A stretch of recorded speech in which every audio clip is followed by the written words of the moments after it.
This video is a briefing about using the book The Last Lecture by Randy Pausch and Jeffrey Zaslow as a bibliotherapy tool to help patients or clients in distress.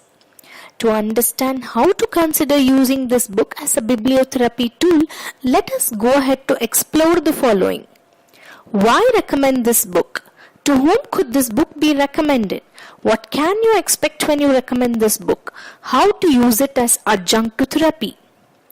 The source of recommendation for this book being useful in distressed individuals is surprisingly a client himself. Based on the recommendation, Randy Pausch was searched for online and studied further.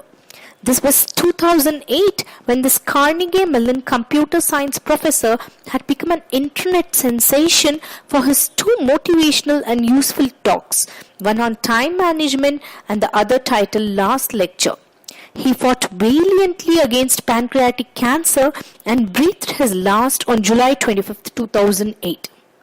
His Really Achieving the Childhood Dreams lecture was delivered as a part of the Carnegie Mellon University's tradition of inviting their outgoing professors to share their final words of wisdom. For a dying Randy, it was indeed the last lecture. This book is not about cancer, death, or dying. It is about living. He termed it as Lessons for Living. Why recommend this book? There are 4 important reasons. This book completes the full cycle from him being a child to his child, hence connecting various stages of one's life.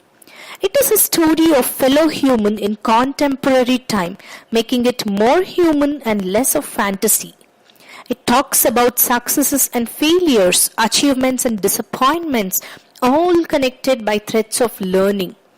It being an emotional roller coaster provides multiple hooks for the reader to connect and hang on.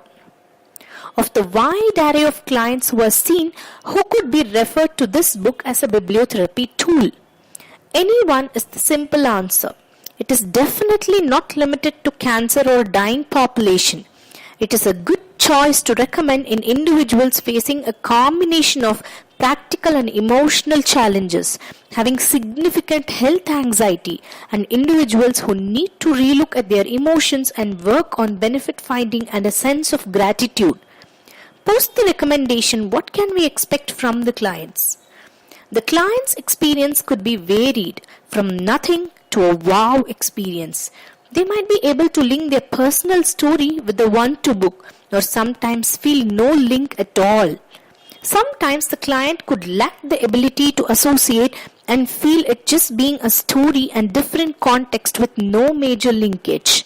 It is important to respect the client's view and take it in the stride. Any possible sharing of their interpretation and beliefs are to be acknowledged. Their inputs remain valuable to understand varied perceptions of individuals. Finally, using the last lecture as bibliotherapy tool begins with ourselves by thorough reading of this book. It is important to grasp the essentials, collate the possible interpretations and their applications. While recommending it, as therapists, we need to have a clear goal of why we are recommending this book to this particular client and what are the expected outcomes. Next, it is important to handhold the clients and help them grasp the nuances and especially work on their applications with relation to self. To adjunct it with any therapy modality, it is important to ensure that we revisit to the experiences and interpretations of this book multiple times during the course of the therapy.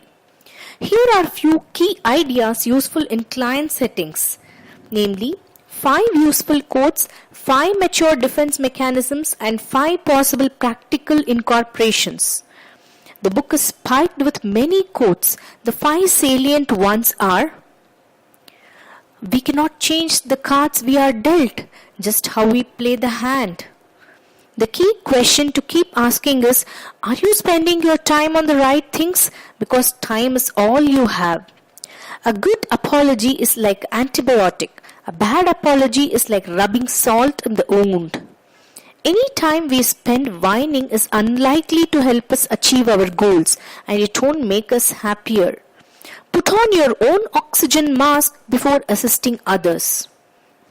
Each of the quotes mentioned above are having profound meaning and universally true in many circumstances of life. This could help clients in adopting more adaptive coping. As we all know, the key mature defense mechanisms are humor, anticipation, altruism, sublimation, and suppression. This book has multiple instances where these are shown to be used and the benefits attained. The whole last lecture itself can be considered as an act of sublimation. The learnings from the book can be incorporated at various junctures of client's therapy. It includes while working with the client on importance of interpersonal skills, not getting bogged down by problems, rather focus on solutions, benefit finding to overcome times of crisis, getting to be more mindful, and most important skill of acceptance. Summarizing, the last lecture appears to have the right ingredients for a light, effective and urgent bibliotherapy tool. This should possibly lay platform for exploring and working on various facets of client's life, thereby moving towards holistic growth.